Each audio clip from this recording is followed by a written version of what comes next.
தமிழ்நாட்டில் 19ஆம் தேதி வரை கனமழைக்கு வாய்ப்புள்ளதாக சென்னை வானிலை ஆய்வு மையம் தெரிவித்துள்ளது. இது தொடர்பாக மையம் வெளியிட்டுள்ள அறிக்கையில், தென்மேற்கு பருவமழை தெற்கு வங்கக்கடலின் சில பகுதிகள், அந்தமான் கடல் பகுதிகள், அந்தமான் மற்றும் நிக்கோபார் தீவு பகுதிகளில் 16ஆம் தேதி வாக்கில் துவங்கக்கூடும் என்று குறிப்பிடப்பட்டுள்ளது. இதற்கிடையே தென்மேற்கு வங்கக்கடல் மற்றும் அதனை ஒட்டிய மத்திய மேற்கு வங்கக்கடல் பகுதிகளில் ஆழ்ந்த காற்றழுத்த தாழ்வு பகுதி நிலவுவதாக தெரிவித்துள்ளது.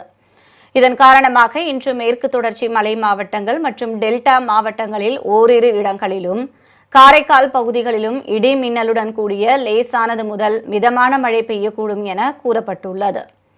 ஏனைய தமிழகத்தில் லேசான மழை பெய்யக்கூடும் என்றும், நீலகிரி மாவட்டத்தில் ஓரிரு இடங்களில் இடி மின்னல் மற்றும் பலத்த காற்றுடன் கூடிய கனமழை பெய்யக்கூடும் என தெரிவிக்கப்பட்டுள்ளது. சென்னை மற்றும் புறநகர் பகுதிகளில் இன்று வானம் ஓரளவு மேகமூட்டத்துடன் காணப்படும் என்றும், நகரின் ஒரு சில பகுதிகளில் லேசான மழை பெய்ய வாய்ப்புள்ளதாகவும் கூறப்பட்டுள்ளது.